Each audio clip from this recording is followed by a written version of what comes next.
केंद्र में मोदी सरकार बनने के बाद राज्य में गवर्नर और राज्य सरकार के बीच टकराव की खबरें लगातार आती रही हैं।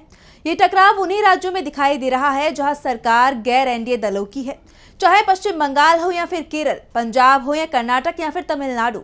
राज्य सरकार के फैसले को राज्यपाल मंजूरी नहीं देते हैं और अब इसे लेकर मद्रास हाईकोर्ट ने बड़ा आदेश दिया है। तो क्या है हाईकोर्ट का फैसला, देखिए इस रिपोर्ट में।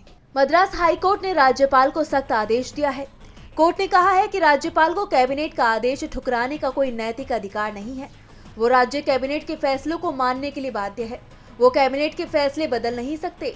Justice SM. सुब्रमण्यम और जस्टिस शिवा ग्रामम की बेंच ने कहा कि गवर्नर आर.एन. रवि कैबिनेट के फैसले पर रोक नहीं लगा सकते। दरअसल 20 साल की कैद की सजा काट रहे कैदी वीर भारती ने राज्य सरकार से अपने अच्छे आचरण की दलील देते हुए जल्द ही रिहाई की मांग की थी। स्टालिन कैबिनेट ने वीर भारती की जल्दी रिहाई को मंजूरी दे दी, लेकिन गवर्नर आर.एन. रवि ने राज्य सरकार के इस फैसले पर रोक लगा दी। इसके बाद वीर भारती ने हाई कोर्ट में याचिका लगाई थी। अपनी याचिका में उन्होंने कहा कि मेरी रिहाई की सिफारिश सीएम को भेजी गई थी।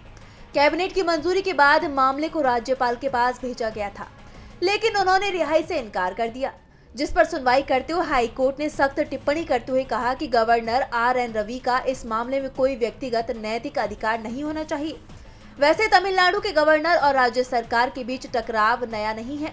12 फरवरी 2024 तमिलनाडु गवर्नर विधानसभा में बिना अभिभाषण पढ़े वॉकआउट कर गए थे।